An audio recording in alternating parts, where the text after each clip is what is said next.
dia, gente. Tudo bem com vocês? Que bom ver tantas pessoas, algumas que eu não via há algum tempo. Estou feliz, já encontrei alguns amigos de longa data aí. Tem outros que eu ainda vou encontrar no final, eu espero. Mas que eu já detectei. Todos muito bem-vindos. Uma alegria receber todos vocês aqui num domingo, para nós, especial. Todo primeiro domingo de mês é domingo em que a gente celebra a ceia do Senhor. Faremos isso logo mais. Mas também é um domingo em que a gente começa uma nova série de mensagens. E se você é novo aqui na nossa igreja, a gente organiza os nossos temas de pregação aos domingos em trimestres. Cada trimestre a gente escolhe focar numa das práticas do caminho de Jesus. Entendemos que o que Jesus nos chama para viver com Ele é uma jornada, é um caminho que requer prática. A gente não começa ali aquela jornada de ser um discípulo de Jesus com a conversão e dali para frente é só manutenção do que já recebemos. Na verdade, há um desenvolvimento da vida com Deus, do caráter de Cristo em nós, da semelhança com Jesus, que requer prática. Jesus viveu de uma determinada maneira enquanto esteve aqui na Terra e nos chama para viver como Ele viveu, e é por meio dessas práticas, disciplinas espirituais, que o Espírito Santo age e nos transforma em pessoas mais parecidas com Jesus. Isso leva tempo e não é fácil, não é um processo simples nem rápido. Não temos essa ilusão e nem comunicamos essa ilusão aqui. E é por isso também que nesse trimestre em que nós estamos falando sobre silêncio e solitude, uma das práticas do caminho de Jesus, nós decidimos incluir esse tema para este mês agora de agosto, que é o título dessa série, O Deus do Deserto. O Deus do deserto, porque nós cremos que todos nós passaremos, ou estamos passando, quem sabe seja o seu caso, você está passando neste momento por um tempo de deserto na sua vida. E esses tempos são tempos extremamente desafiadores, mas em toda a história bíblica e também na história da igreja, nós vemos essa temática do deserto como uma ideia fundamental para a espiritualidade cristã. O deserto é o lugar de solitude por definição. Passamos o último mês inteiro já falando sobre essa ideia de silêncio e solitude na série A Procura da Paz, que se você não ouviu, não esteve aqui com a gente, eu recomendo que você ouça no podcast ou assista no YouTube, porque foi uma série muito, muito abençoadora, pelo menos para mim, e eu vi vários testemunhos de pessoas que foram abençoadas nesse último mês também. Mas o deserto é o lugar de solitude por excelência. Ele é o lugar onde, na verdade, nós nem temos a opção, não é verdade? De não estar em solitude, de não estar em silêncio. Teresa de Ávila, muitos séculos atrás, disse: acomode-se na solitude e você defrontará com ele dentro de si mesmo. E muitas vezes, para que essa acomodação na solitude aconteça, Deus precisa remover tudo mais à nossa volta para que a nossa atenção seja apenas dele. E esse é um lugar difícil de estar. Mas quando nós estamos no deserto, nós estamos posicionados para um encontro com Deus. É difícil perceber isso, porque o deserto geralmente é associado a um lugar de ausência e não de presença, né? A gente pensa no deserto como um lugar onde faltam coisas, onde não há muitas coisas. Mas é exatamente por conta dessa ausência de outras coisas que Deus costuma se fazer presente de modo especial no deserto. O deserto, por isso, não é um acidente na vida de um discípulo de Jesus e nem uma realidade a ser evitada. Também não é algo que pega Deus de surpresa, como nós ouvimos na semana passada com o pastor Alex. O reverendo Ricardo Barbosa, um livro que eu recomendo para vocês, chamado O Caminho do Coração, diz assim: o deserto é essencial para a espiritualidade. Não como um fato em si, um acidente geográfico, mas como um estado do coração diante de Deus e de nós mesmos. Perceba que o deserto não é definido, nesse sentido da nossa espiritualidade, como um lugar apenas, ou como um lugar geográfico. O deserto pode ser experimentado em qualquer lugar, porque, na verdade, ele diz respeito a um estado do coração, é a postura do nosso coração diante de Deus e diante de nós mesmos. E ele é essencial, e é por isso que nós vamos gastar esse mês no esforço de redescobrir o deserto e sua importância para a nossa espiritualidade. Também o reverendo Ricardo diz o seguinte: redescobrir o deserto é redescobrir um caminho de crescimento espiritual. É conhecer a Deus, não nas experiências religiosas ou informações teológicas, mas na intimidade do nosso coração. Eu suspeito que muitos de nós já tenhamos vivido ou estejamos vivendo crises de diferentes naturezas, crises relacionais, conjugais, familiares, financeiras, espirituais também. E essa crise ou essas crises estejam sendo agravadas por uma má compreensão do lugar do deserto na nossa vida. Talvez porque a gente foi ensinado a crer num tipo de evangelho que não inclui o deserto. Um tipo de evangelho que só promete oásis. Não é verdade? Um oásis constante, sem deserto. E Jesus não nos prometeu essa vida sem dificuldades e aflições. Na verdade, esse lugar, muitas vezes difícil e de real escassez, de ausência, é um lugar onde nós podemos conhecê-lo intimamente. Se permanecermos nele tempo suficiente. A gente vai falar da história hoje de um homem que precisou permanecer nesse lugar de deserto por muito tempo, até que ele se encontrasse com Deus. Nesse mês, a gente vai acompanhar a jornada de alguns personagens bíblicos que viveram tempos de deserto, começando hoje por Moisés. Na semana que vem, vamos falar sobre Elias, depois Davi e, por fim, Jesus. Ok? Esse é o plano para esses 4 domingos. Vamos começar com Moisés? Eu vou dar um contexto para você que não é tão familiarizado com a história. Moisés aparece na história bíblica no início do livro de Êxodo, no contexto em que o povo de Israel era escravo ali no Egito.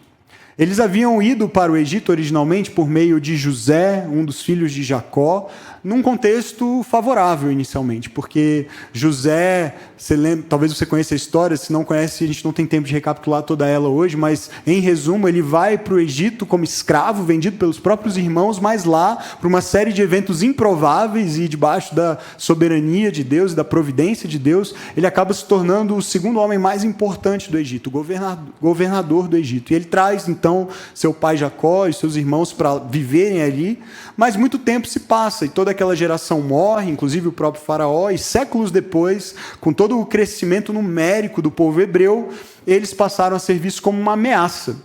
Então, um faraó se levanta que escraviza os hebreus, que aumenta essa carga de opressão sobre eles, a ponto de determinar que todo menino, todo bebê do sexo masculino que nascesse no meio dos hebreus fosse morto, afogado no rio Nilo. Esse é o nível da opressão e da maldade dos egípcios em relação aos hebreus naquele momento da história, e é neste contexto em que Moisés nasce. Moisés nasce e a sua mãe tenta ali escondê-lo por 3 meses, vê que ele é alguém especial, obviamente não quer matar o seu filho, então ela tenta uma estratégia que é colocá-lo num cesto e deixá-lo no rio, entregando a alguma chance remota de sobrevivência. Esse menino acaba sendo encontrado, esse cesto com o menino dentro acaba sendo encontrado pela filha do faraó. E, de uma maneira surpreendente, agora Moisés se vê no palácio sendo criado como neto adotivo do faraó. E nesse palácio ele cresce numa espécie de bolha, uma bolha de riqueza e conforto. De alguma maneira, ele sabe que ele é hebreu, muito provavelmente pelos traços físicos, e talvez ele tenha ouvido essa história, sua mãe tenha contado isso para ele em algum momento, a gente não tem esses detalhes, mas o fato é que ele, sabendo que era hebreu, ele vive sem se dar conta, por bons anos, da real condição de abuso e exploração em que os seus irmãos se encontravam. Até o dia em que ele descobre. E no dia em que ele descobre, ele vê uma cena de um egípcio batendo e abusando de um hebreu que está ali fazendo o seu trabalho. E Moisés fica tão indignado com isso que ele dá uma olhada em volta e ele acha que não tem ninguém vendo, e ele vai lá e mata o egípcio. E quando ele mata esse egípcio, essa notícia de alguma maneira anda e chega no próprio faraó, e o faraó decide matá-lo. Então veja, é o avô adotivo agora querendo matar Moisés por conta de ele ter tentado fazer justiça com as próprias mãos em favor do seu povo, que era um povo escravizado, dominado. Essa situação é tão grave que Moisés foge. E para onde é que Moisés foge? Moisés foge para o deserto. Para uma região desértica, para a terra de Midian. Moisés se indignou com o sofrimento dos seus irmãos e não estava pronto. Ele não estava pronto para compreender e responder a uma vocação que já estava dentro dele àquela altura. mas que ainda precisava ser amadurecida. Moisés foge, mas a vocação vai com ele para o deserto. Sabe, uma das coisas que Deus quer fazer em nós no deserto é, primeiro, nos ajudar a lidar com a dor do nosso próprio coração, mas é também nos preparar para responder com sensibilidade às dores à nossa volta, às dores do mundo. E a gente precisa do deserto para desenvolver essa sensibilidade. Já havia uma vocação dentro de Moisés, de alguma maneira ele tentou ser o libertador, precocemente ele não estava preparado. E a forma que ele usou de tentar fazer justiça com as próprias mãos não era a forma que Deus estava planejando usar depois. E Deus precisou levá-lo ao deserto para desenvolver isso nele ao longo de 40 anos. N.T. Wright diz assim: ao aprendermos a escutar os sons do deserto, incluindo a dor que borbulha de dentro do nosso próprio coração, também aprendemos a escutar a dor do mundo. Lidamos com a nossa dor, mas aprendemos também a ouvir corretamente e responder apropriadamente à dor do mundo.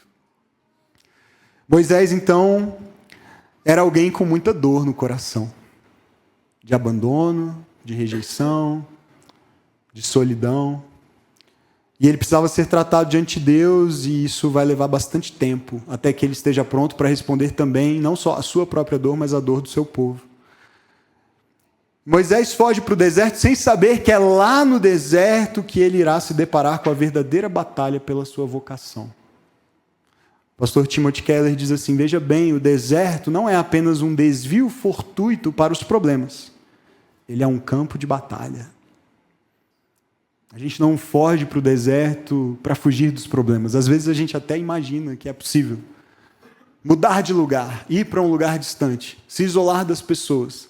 E o que a gente descobre quando a gente chega lá é que os nossos problemas vieram com a gente. Né? Os nossos fantasmas vieram com a gente, os nossos demônios vieram com a gente, os nossos traumas vieram com a gente, as nossas dores vieram com a gente, os nossos pecados vieram com a gente. E mais cedo ou mais tarde a gente vai ter que enfrentá-los para viver plenamente a nossa vocação. O deserto não é só um desvio, mas é um campo de batalha. E em Midian, esse Moisés agora é acolhido por uma família, a família de um homem chamado Jetro, que é um sacerdote lá em Midian, a gente vai ver isso. Ele se casa com uma das filhas desse homem e ele se torna o pastor de ovelhas do seu sogro. É aqui que a gente encontra Moisés, e a gente vai ler agora capítulo 3 do livro de Êxodo, inicialmente os versos de 1 a 3. Vamos lá?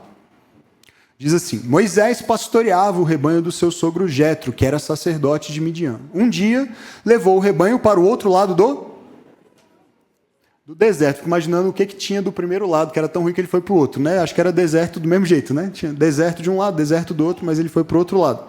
E chegou a Horebe, o monte de Deus.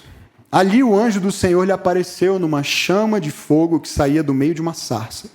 Moisés viu que, embora a sarça estivesse em chamas, esta não era consumida pelo fogo. Que impressionante, pensou. Por que a sarça não se queima? Vou ver isso de perto. Veja, Moisés está no deserto, realizando um trabalho ordinário, num completo anonimato, até que ele se depara com uma cena extraordinária. Que impressionante é o que ele pensa. Por que a sarça não se queima? Eu vou ver isso de perto. Primeira pergunta aqui que a gente percebe nesse texto e que está na mente de Moisés é por quê? Mas a gente vai notar que ele vai fazer muitas perguntas ainda daqui para frente nessa história. Mas esse porquê evidencia algo que é uma experiência comum para nós no deserto, porque no deserto, preste atenção nisso, no deserto nós lidamos com o que nós não entendemos. No deserto lidamos com o que não entendemos. E essa nossa crise, a gente... Pode passar aí, por favor. Pronto, obrigado. Essa nossa crise no deserto é porque a gente quer entender. Muitas vezes é por isso que a gente começa a viver crise quando entra no deserto, é porque a gente não está entendendo o que está acontecendo. E você vai perceber que Moisés vai para perto da sarça para olhar de perto, mas ele continua sem entender direito o que está acontecendo. Ele demora muito. E assim é também o nosso tempo no deserto. Muitas coisas acontecem no deserto e a gente não entende. Senhor, eu não entendo porque eu não consigo engravidar. Eu não entendo porque essa pessoa tinha que partir tão cedo. Eu não entendo o porquê desse diagnóstico agora. Eu não entendo porque eu não sinto o consolo e a paz do Senhor em meio a essa dor. Eu não entendo porque essa crise financeira está durando tanto tempo. Eu não entendo e eu não entendo. E aí, nesse não entender, nesses porquês que muitas vezes nós buscamos, nós ficamos presos e muitas vezes perdemos a bênção de permanecer neste lugar e viver a experiência completa que Deus está preparando para nós. E lembra, Moisés está vivendo essa cena extraordinária depois de 40 anos. E na nossa ansiedade e pressa, muitas vezes a gente não dá nem 40 dias para o nosso deserto. E a gente interrompe o processo que Deus está só começando com a gente. Foram 40 anos. E o menos impressionante, veja, interessante isso, né? Moisés diz, que impressionante, a sarça ardendo, mas sem se queimar, sem se consumir. Essa é a coisa menos impressionante que acontece nesse dia. Essa é a coisa menos impressionante. Muito mais impressionante é o que vai acontecer em seguida, porque olha só, verso 4. O Senhor viu que ele se aproximava para observar. E então, do meio da sarça, Deus o chamou. Então, acaba de ficar bem mais impressionante, né? Porque agora a planta fala, né? Ficou bem mais impressionante. Moisés, Moisés, eis-me aqui. Ele não diz, né? Eis-me aqui, Senhor, Deus, porque até agora é a planta que está falando, ele não tem a menor ideia do que está acontecendo. Só eis-me aqui, planta. Respondeu ele. Então disse Deus, não se aproxime. Tire as sandálias dos pés, pois o lugar em que você está é terra santa. Fico me perguntando quando é que a gente toma consciência de que o deserto em que a gente está, na verdade, é uma terra santa, né? Pulando alguns versículos, vamos para o verso 10. Vem a ordem de Deus para ele. Vá, pois, agora. Eu o envio ao faraó para tirar do Egito o meu povo, os israelitas. Percebe que muito mais impressionante do que uma sarça, um arbusto que queima, que arde, mas não se consome, muito mais impressionante do que isso foi Moisés ouvir a voz de Deus restaurando aquela vocação de 40 anos antes que parecia haver se perdido. E o N.T. Wright também diz o seguinte, na verdade, uma das coisas verdadeiramente assustadoras sobre o deserto é quantas vozes você ouve nele. A gente imagina que o deserto vai ser um lugar de silêncio, e a gente vai para lá buscando o silêncio, mas no momento em que a gente se silencia, e no momento em que a gente silencia os outros barulhos à nossa volta, a gente começa a ouvir vozes, né? E eu diria o seguinte, a voz mais assustadora de todas que a gente ouve no deserto é a voz de Deus. A voz de Deus, de vez em quando, especialmente no deserto, é assustadora. Ela assusta tanto Moisés que Moisés emenda uma sequência de perguntas. E são as perguntas que nós fazemos no deserto. São as perguntas que eu e você também fazemos quando vivemos as nossas experiências de deserto. Veja se eu estou errado. A primeira pergunta que Moisés faz e que nós fazemos no deserto é: quem sou eu? Afinal de contas, quem sou eu? É a pergunta de Moisés. Deus diz, vá lá então agora para o Egito e liberte o meu povo. E o verso 11 diz, Moisés, porém, respondeu a Deus, quem sou eu para apresentar-me ao faraó e tirar os israelitas do Egito? Quem sou eu? Isso aí é uma história de 40 anos atrás, Deus. Eu não sou mais aquela pessoa. Eu sou um pastor de ovelhas, eu vivo no deserto. Não era realmente uma pergunta simples de responder, percebe? Quem era Moisés, afinal de contas, a essa altura? Moisés ainda era o neto de Faraó, príncipe do Egito? Um homem da realeza, culto, privilegiado? Ou Moisés era um hebreu, filho de escravos, entregue à morte pelos pais com mínima esperança de sobreviver? Moisés era um assassino? Um criminoso fugitivo? Moisés era um pastor de ovelhas? Um beduíno no deserto, tentando fugir não apenas de Faraó, mas daquela voz interior que o havia incomodado a ponto de matar alguém para tentar libertar seus irmãos. sinalizando que ali havia uma vocação para, de alguma maneira, agir diante daquela opressão. De que Moisés nós estamos falando a essa altura dos acontecimentos? Nem ele mesmo sabia. Nem ele mesmo sabia. Quem sou eu, Senhor? Quem sou eu? Preste atenção, no deserto, é lá, no deserto, que nós nos deparamos com a dura realidade de não sabermos quem somos. Quando tudo silencia em nossa volta, quando as distrações são removidas, quando as outras pessoas se afastam, quando a gente se vê só, é aí que a gente se depara com a dura realidade de não saber ao certo quem nós somos, à parte de tudo o mais que nos conferia antes sentido e identidade. Quem nós somos? Quem eu sou? Nem Moisés sabia dizer. De novo, N.T. Wright, às vezes o deserto é um modo encontrado por Deus para remover todo o barulho, toda a confusão, feliz ou infeliz, em derredor, a fim de que possamos encarar, antes que seja tarde demais, as questões que sabemos lá no íntimo que devemos verdadeiramente encarar. Deus remove por graça tudo o que está em volta, bom ou ruim, quando nos leva ao deserto, para que a gente finalmente possa encarar o que precisa ser encarado. Não há mais desculpa, não há opção, não há outras distrações, a não ser nos depararmos com o fato de que nós não sabemos ao certo quem nós somos. Deus, queridos, nos encontra no deserto para redimir a nossa identidade, para nos despir dessas outras coisas que nós vamos carregando pelo caminho para nos darem sentido e propósito. Deus nos encontra no deserto para redimir a nossa identidade. E aí ele responde então a pergunta de Moisés. Para cada pergunta que Moisés faz, Deus traz uma resposta. Mas as respostas de Deus geralmente são bem diferentes das nossas perguntas. Já reparou nisso? A gente pergunta uma coisa, parece que Deus está respondendo outra. Deus, volta para o assunto aqui, por favor. Quem mudou de assunto? Olha como Deus responde. A pergunta de Moisés qual foi? Quem sou eu? O que você espera de resposta adequada para uma pergunta como essa? Moisés, você é, né? Moisés, você é incrível, Moisés.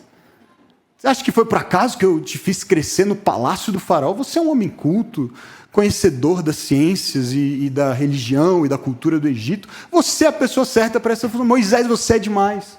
Moisés, você é capaz.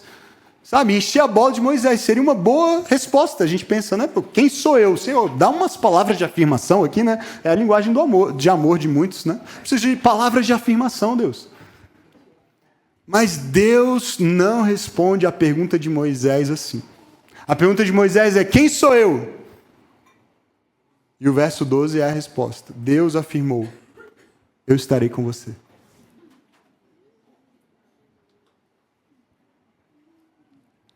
Percebe o que está acontecendo aqui? Corria o risco de Moisés imaginar que essa missão tinha alguma coisa a ver com ele. É por causa de quem você é, Moisés, que eu quero te usar. Ele pergunta: quem sou eu, Deus? Aí ele fala: não importa. Não importa. Eu estarei com você. Isso basta. Isso é suficiente. Preste atenção, o fundamento da nossa identidade não está em quem eu sou, mas em quem está comigo. Amém? Em quem está comigo. Não importa tanto quem eu sou, importa que Ele está comigo. Se Ele está comigo, então tudo o que Ele me chamou para fazer, Ele vai me capacitar para fazer. Mas a nossa identidade é recebida, ela não é conquistada. A gente recebe e a nossa identidade, preste também atenção, ela não é encontrada em nós mesmos, mas no Deus que nos chamou para si. Ele chama Moisés, mas ele diz: eu vou com você, você não vai sozinho. Estou te enviando só, eu estarei com você. O primeiro chamado de Deus para nós é para estarmos com Ele, para estarmos com Jesus, para andarmos com Deus, para desfrutarmos da sua presença, da sua bondade por meio dessa presença. E isso, então, nos leva Moisés a uma próxima pergunta. Ok, quem sou eu? Eu estarei com você. ele não fica muito convencido com essa resposta. E aí ele faz uma nova pergunta, e a pergunta é: quem é Deus? Tá bom, quem sou eu parece que não é tão importante, você vai estar comigo, mas quem é você? Será que eu posso confiar em você? Porque olha só, o verso 13, Moisés perguntou, tá bom, aí ele imagina um cenário, digamos que eu aceite a sua proposta e vá, né? Digamos que eu vá. Quando eu chegar diante dos israelitas e lhes disser, o Deus dos seus antepassados me enviou a vocês, e eles me perguntarem então, qual é o nome dele? O que eu vou dizer?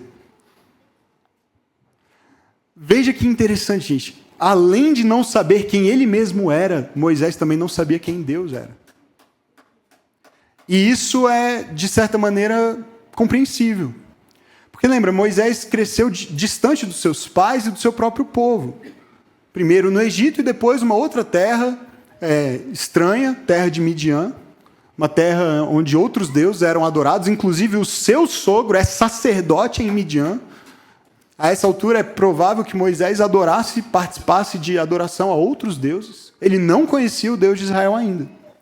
E ele se refere ao Deus de Israel tentando imaginar como seria a conversa dele com os israelitas. E ele diz assim, o Deus dos seus antepassados. Percebe que ele não diz o Deus dos nossos antepassados? É como se ele quase já não se incluísse mais no povo da aliança. O Deus dos seus antepassados. Ele não o chama de o nosso Deus ou o Deus dos nossos antepassados. Moisés não sabe quem Deus é. Mas, curiosamente, Deus espera um longo tempo, 40 anos, até que Moisés, então, deixe o Egito, se torne um homem do deserto para se revelar a ele e vocacioná-lo. Gente, presta atenção, não seria tão mais simples se Deus tivesse chamado Moisés para fazer tudo isso enquanto ele já estava lá no Egito? Ele estava no palácio, do ladinho de Faraó, era só dizer, no jantar hoje eu posso trocar uma ideia contigo, eu queria que você liberasse o pessoal. Podia ter sido bem mais simples, né? Ele estava no palácio, ele era de lá, mas Deus tira ele daquele lugar. São 40 anos de deserto para então dizer, agora é hora de voltar. Os planos de Deus, misteriosos para nós. Mas é no deserto que Deus se revela a Moisés e responde à pergunta dele, quem é Deus? Assim como ele faria no deserto para o povo todo de Israel, porque o primeiro lugar para onde ele leva o povo logo depois que eles saem do Egito, qual é? Depois de atravessar o Mar Vermelho, eles vão para onde? Para o deserto. E eles vão para o deserto experimentar diversas demonstrações do amor e do poder de Deus, provendo comida e água no deserto, proteção e provisão no deserto, mesmo diante da incredulidade das repetidas rebeliões deles contra Ele. Porque Deus nos encontra no deserto para se revelar a nós, para mostrar a nós o seu nome. Essa foi a pergunta de Moisés, qual é o seu nome? Como é que eu te apresento quando me perguntarem? E a resposta de Deus é o verso 14, é um dos versos mais extraordinários da palavra. Eu sou o que sou. É isto que você dirá aos israelitas. Eu sou, me enviou a vocês. Péssima gramática, ótima teologia. Concorda? Uma das frases mais esquisitas. Olha, o eu sou me enviou a vocês. Vocês devem ter ficado... você é outro, quem que é, quem enviou, que não sei. Péssima gramática, ótima teologia. Eu sou o que sou. Eu era, eu sou, eu serei, sempre fui, sempre serei. Nunca deixei de ser. Ele é imutável e inabalável mesmo no deserto. E de novo, N.T. Wright, se estivermos abertos a essa dimensão da experiência do deserto, poderemos começar a descobrir o que nunca de outra forma esperaríamos, é a surpresa do deserto, que o único e verdadeiro Deus vivo é também o Deus do deserto. Ele não é apenas o Deus dos pastos verdejantes e das águas tranquilas. Ele é também o Deus do deserto. Ele não deixou de ser Deus do deserto. Mas Moisés ainda não está convencido. Quem sou eu? Quem é Deus? Ele faz uma terceira e última pergunta. E essa é a pergunta que nos consome no deserto. A pergunta é: e se? Mas e se? Essa pergunta é terrível, né? É onde a gente se perde na nossa ansiedade, preocupação, medo. Mas e se? Capítulo 4, verso 1. Moisés respondeu: e se eles não acreditarem? E se eles não acreditarem em mim e nem quiserem me ouvir e disserem: não, o Senhor não lhe apareceu? O que eu vou fazer? Que pergunta terrível essa. E se? Quando nós estamos no deserto, nós tendemos a uma imaginação mais fértil e geralmente bem destrutiva.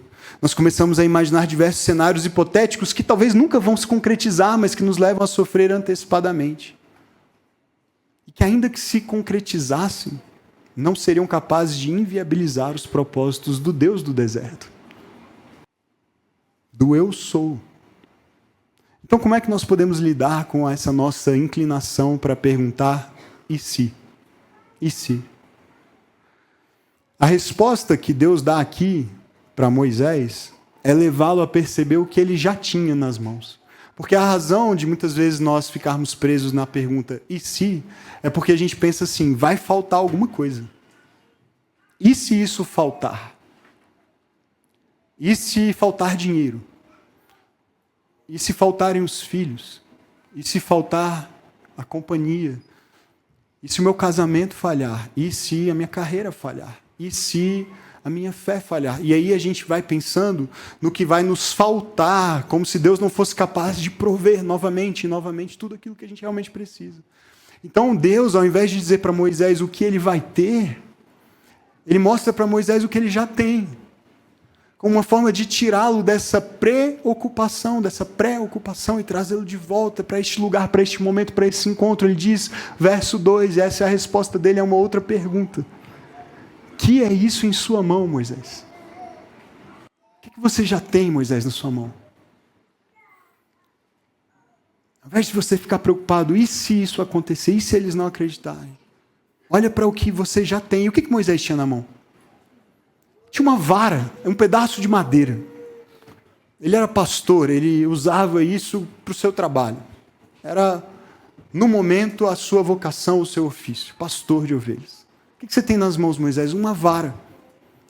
E o texto segue, e Deus vai dizer: agora joga essa vara na mão. E aí ele joga essa vara no chão, e ele joga e ela se torna uma cobra, uma serpente. Agora pega de volta, e ela volta a ser vara. Essa mesma vara ele vai usar diante do faraó para operar sinais e maravilhas. Essa mesma vara ele vai estender sobre o mar vermelho e o mar vai se abrir. Essa mesma vara ele vai bater na rocha quando falta água para o povo beber no deserto e a água sai da rocha. Essa é a vara. Mas é só uma vara, mas é o que ele já tinha nas mãos, e Deus diz: é isso que eu vou usar, é com isso que você não precisa de mais nada, eu estarei com você. Eu estarei com você. E a maneira como Deus nos traz de volta para esse lugar livre de ansiedade, medo e preocupação a respeito do amanhã é: use o que você já tem. O que é que você tem nas mãos? E que você considera insuficiente a ponto de se perguntar: mas e se não for o suficiente? Você tem uma família imperfeita como a minha, como a de Moisés, dificilmente pior que a dele. Você tem um trabalho, você tem um dom, você tem habilidades, você tem sonhos. Comece por aí. Em nome de Jesus, comece onde você está, comece com o que você tem nas mãos. E veja o que Deus pode fazer com isso. Não é a sua capacidade, não é o seu braço, não é a sua força, não é a sua vara. Essa vara depois na história vai ser chamada de a vara de Deus, sabia? Naquela batalha contra os amalequitas, quando Moisés está com as mãos erguidas e Josué está vencendo a batalha lá embaixo no vale, e Arão e Hur ajudam então a manter as mãos, os braços de Moisés erguidos na batalha. Quando Deus é chamado por Moisés, o Senhor é a nossa bandeira. Aquela história diz assim: tome nas mãos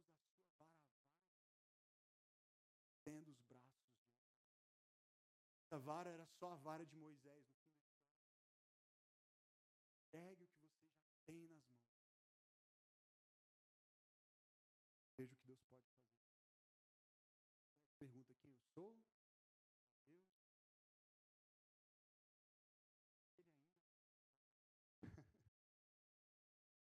Assim como nós geralmente não nos convencemos.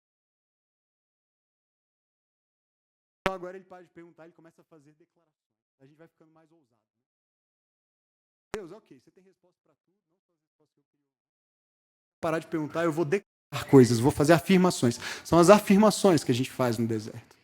A gente tem perguntas no deserto, mas a gente também faz afirmações, e geralmente afirmações bem categóricas. A primeira que Moisés faz é: eu não consigo. Eu não consigo. Mesmo diante de tudo que Deus falou para ele. Verso 10 do capítulo 4. Diz, porém, Moisés ao Senhor: ó Senhor, eu nunca tive facilidade para falar, nem no passado, nem agora que falaste ao teu servo. Não consigo falar bem. O Senhor está me chamando para ir lá falar simplesmente com o homem mais poderoso. Eu sou meio gago.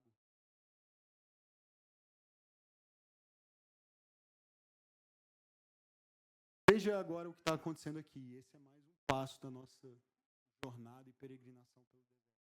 Chega nesse lugar, a gente começa a olhar para as limitações e presta atenção.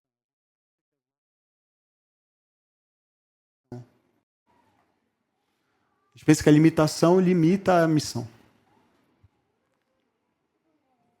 E é isso que a gente tende a concluir no deserto. A gente pensa, é impossível algo de bom nascer de algo tão ruim. Seja as circunstâncias ruins, seja a minha condição ruim. A minha limitação. A conclusão lógica, então, é: não consigo. Mas quando a gente afirma não consigo, veja se você concorda comigo. O que está acontecendo é que a gente presumiu que o cumprimento da nossa vocação depende do quê? Da nossa capacidade. Não é verdade? É imaginar que o resultado será proporcional ao nosso esforço e ao nosso talento.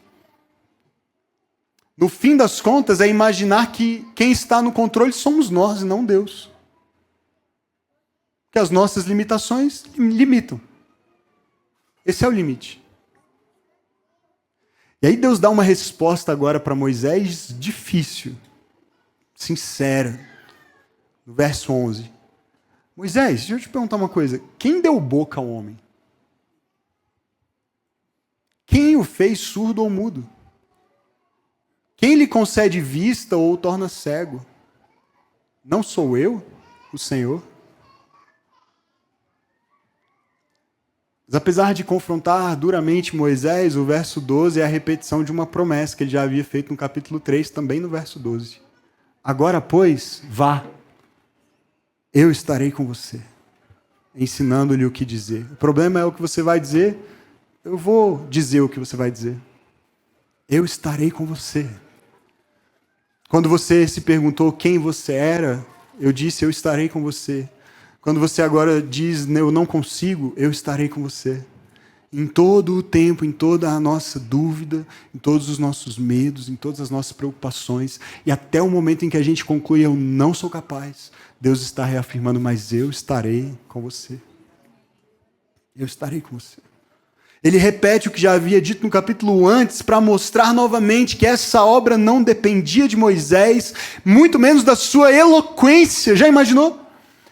Deus tem um plano de libertar seu povo, trazer redenção para Israel e para a humanidade a partir daquela experiência de libertação do Egito, mas Deus agora depende da eloquência de um homem gago. Imagina.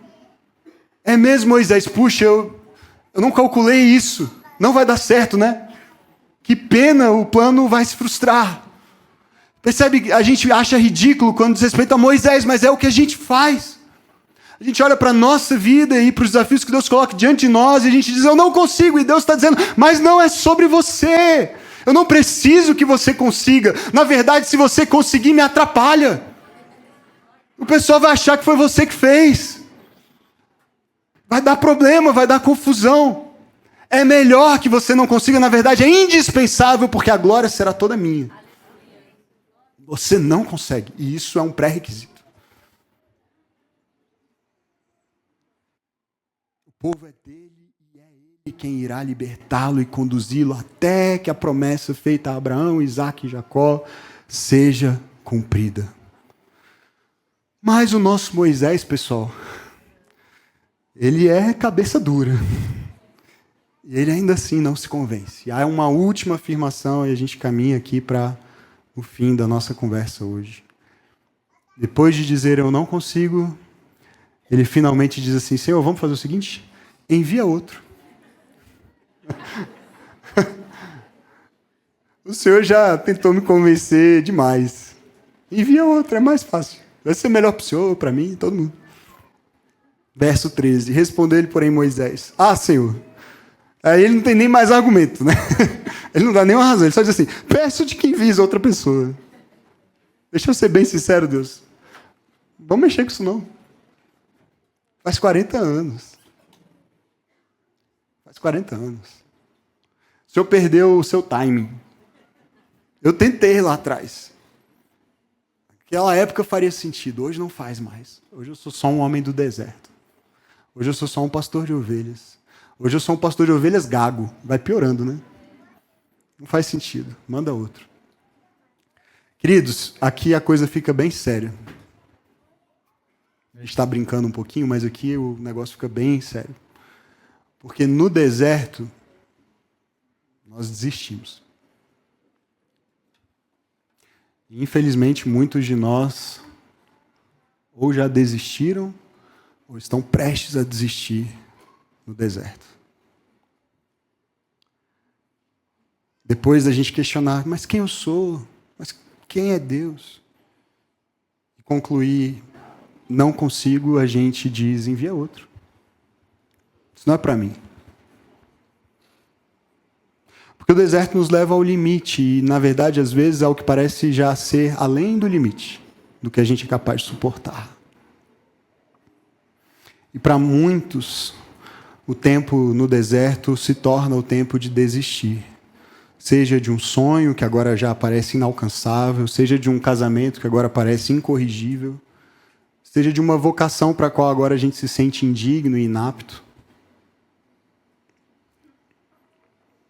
E sejamos sinceros, a gente já desistiu bem mais cedo do que 40 anos de muita coisa, não é verdade? Quem já esperou 4 anos para engravidar? Quem já esperou 4 meses pela nomeação de um concurso que não chega nunca? Quem já esperou 4 dias pelo resultado de um exame que vai dizer se você tem ou não uma doença bem grave? Parecem 40 anos, né? E a gente desiste mesmo. Mas, queridos, há uma boa notícia no deserto. Há uma boa notícia no deserto. Deus responde ao envia outro de Moisés e finalmente Moisés conseguiu fazer Deus perder a paciência. Ele tentou bastante, né? Conseguiu. O verso 14 do capítulo 4 começa dizendo: então o Senhor se irou com Moisés. Ele disse: você não tem o seu irmão Arão, o levita? Eu sei que ele fala bem, nem vem com esse argumento agora. Eu sei, eu já ouvi ele falando, fala bem. Ele já está vindo ao seu encontro e se alegrará ao vê-lo. Você falará com ele e lhe dirá o que ele deve dizer, e eu estarei com vocês quando falarem e lhes direi o que fazer. Você sabia que essa é a primeira vez na Bíblia que Deus fica irado? Pelo menos que a Bíblia diga isso expressamente. Nem no dilúvio Deus ficou irado. A Bíblia diz que no dilúvio Deus ficou triste. E às vezes a gente pensa assim, Deus irado é uma coisa terrível, ele sai matando todo mundo. Ele matou Moisés na sua ira? Ele desistiu de Moisés na sua ira? Não, sabe o que Deus fez quando ele ficou irado com Moisés? Ele arrumou uma ajuda para ele. Falou assim, seu irmão já está chegando. Ele fala bem. Diz até assim, ele vai ficar muito feliz de te encontrar. Olha a ira de Deus, né? Deus irado. Ó, Moisés, Arão está chegando, ele vai ficar super feliz de te encontrar. E aí ele vai com você e, além de providenciar ajuda, ele reafirma pela terceira vez uma promessa. Vocês repararam? No verso 15. E eu estarei com vocês. E lhes direi o que fazer. Queridos, nós desistimos no deserto, mas no deserto, Deus não desiste de nós. Nós desistimos no deserto. A gente chega ao limite no deserto e a gente desiste. Mas nem quando a gente desiste, Deus desiste. Deus não desiste de nós no deserto. E Deus não desistiu de Moisés. Moisés acaba indo com a ajuda de Arão. Você provavelmente conhece a história. O povo é liberto. Não é Moisés que liberta, é a mão de Deus que liberta e conduz esse povo. E esse Moisés pacientemente seria instrumento de Deus por longos anos, mais 40 anos, novamente, de deserto de novo. Mas agora com o agravante de conduzir uma multidão de gente reclamando o tempo inteiro, rumo à terra prometida. Mas toda a história está apontando para uma promessa, para a boa notícia do deserto. Porque esse Moisés, séculos depois da sua morte, esse mesmo Moisés se encontraria novamente com Deus do alto de uma montanha. E esse Moisés estaria ali numa reunião extremamente impressionante, muito mais impressionante do que uma sarça ardente. Estão lá Pedro, Tiago e João, os únicos mais ou menos normais na história. Aí com eles está Jesus, mas não o Jesus com o qual eles estavam habituados a andar, um Jesus transfigurado, resplandecendo em glória. E no alto desse monte aparecem para conversar com esse Jesus, Moisés e Elias, que já tinham partido faz muito tempo.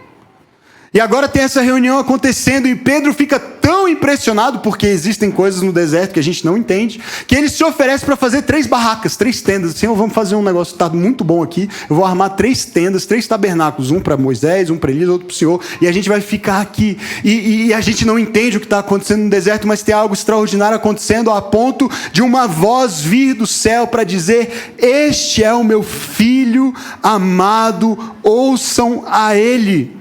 Não ouçam a Moisés ou a Elias apenas, ouçam a Jesus, e principalmente a Jesus, porque é no deserto que esse Deus quer entrar para redimir nossa identidade, para se revelar a nós, para eliminar os excessos que nós construímos e mostrar que de fato nós não conseguimos. Moisés estava certo, nós não conseguimos e Deus precisava enviar outro, mas sabe qual é a boa notícia? Ele enviou outro. E ele não enviou outro Moisés, e nem mesmo era Arão esse outro, ele enviou o seu próprio filho, o maior e melhor Moisés, aquele que foi obediente ao Pai em tudo, nunca questionou, mas foi fiel até a sua morte, para nos libertar do nosso Egito, da nossa escravidão, do pecado e da morte, e prometer estar conosco para sempre. Ele é o Deus conosco, o Deus Emanuel, o Deus que diz: eu estarei com você, o Deus que não perdeu o controle do deserto, o Deus que entrou no nosso deserto.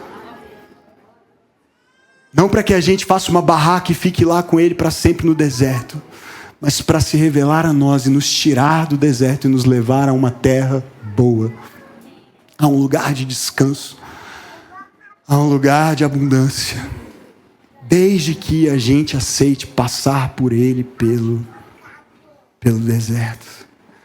Esse novo e melhor Moisés está nos pastoreando em direção à nossa terra prometida, aos nossos novos céus e nova terra. E lá nós nem precisaremos de tenda alguma para morar e permanecer com ele, porque ele é mesmo o tabernáculo, a morada de Deus entre nós. E sabe, por 7 vezes no Evangelho de João, Jesus faz uma afirmação. Jesus 7 vezes no Evangelho de João diz: eu sou. Eu sou. Eu sou o bom pastor, eu sou a porta das ovelhas, eu sou o caminho, a verdade e a vida, eu sou a videira verdadeira, eu sou o pão vivo que desce do céu, eu sou a água viva que mata a sua sede. E quando ele diz eu sou, O que ele está mostrando é, sabe aquele Deus que se revelou a um homem no deserto, um homem cuja vocação parecia perdida, esquecida, abandonada, destruída. Sabe aquele Deus que se revelou àquele homem e depois a uma nação inteira com uma mão poderosa para libertá-los da escravidão? Eu sou aquele Deus. E o que eu tenho para fazer com vocês, em favor de vocês hoje, é maior do que Deus fez por meio de Moisés.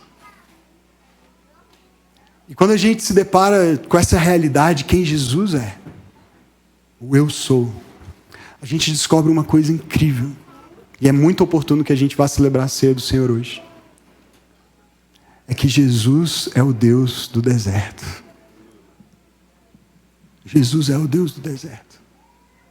Jesus não é um Deus que só aponta o caminho no deserto. Jesus é o Deus que entra na história, no deserto da nossa vida. E se submete às condições áridas, duras do deserto. Para mostrar que a gente não estará só. Talvez você diga, pastor, mas eu me sinto só. Eu sei, também já me senti. Mas sabe, ele levou 40 anos com Moisés. Ele não terminou de fazer o que ele está fazendo ainda. Não desista no meio do caminho. Pastor, mas eu já desisti. Amém, ainda há esperança. Ele não desistiu de você. E o fato de você estar aqui hoje é prova disso. Mesmo que você diga, eu vim, mas na verdade eu nem estou aqui, eu desisti. Ele não desistiu. Porque Ele é o Deus do deserto. Eu queria te convidar a fechar os seus olhos agora e pedir ao Senhor que fale ao seu coração. E se você precisa sentir, peça isso para Ele. Mas deixa eu te dizer uma coisa. O tipo de obra e de experiência que Ele deseja fazer em nós vai muito além do que a gente é capaz de sentir, de perceber. E algumas coisas a gente só vai perceber em retrospectiva. Mas isso não significa que Ele não está presente e agindo. Fique à vontade para fazer perguntas. Quem sou eu? Quem Tu és, Senhor? Mas e se? E fique à vontade até mesmo para fazer afirmações. Eu não consigo.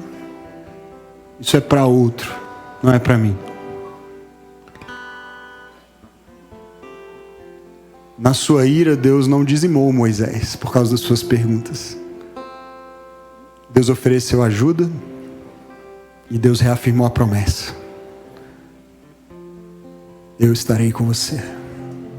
E Ele está. Porque Ele é o eu sou, Ele não mudou. Ele não mudará. Nem o deserto é capaz de mudá-lo. Jesus, nessa manhã nós te damos toda a honra e toda a glória. Porque Tu és o Deus do deserto.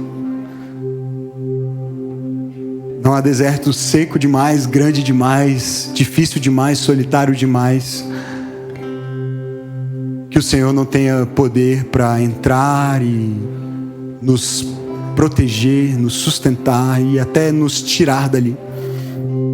Mas como é difícil esperar até que isso aconteça. É difícil permanecer. A gente não entende por que o Senhor levou 40 anos com Moisés. A gente não entende por que o Senhor talvez esteja levando tanto tempo conosco. Mas ensina-nos a confiar. Ensina-nos a esperar. Ensina-nos a depender. Leva o nosso coração, Senhor, a essa dependência do eu sou. Deus que não pode mudar e nem ser abalado por nada. Tua é a soberania, Teu é o poder. E nós queremos aprender a descansar nisso, Senhor, mesmo quando a gente não entende, mesmo quando são muitas as perguntas, mesmo quando a gente não sabe nem quem a gente é, quem Tu és direito. Nós queremos aprender a descansar nessa segurança de que nós estamos nas mãos do Eu Sou e de que Ele prometeu estar conosco. E obrigado, Jesus, por ser a encarnação dessa promessa, por ter vindo entrar no deserto da nossa história e suportado até a cruz, para que houvesse esperança e esperança viva em nossos corações de que um dia finalmente estaremos na terra prometida contigo. E não haverá mais deserto. Não haverá mais deserto. Até lá, sustenta-nos com a memória do teu corpo e do teu sangue que foram entregues para isso.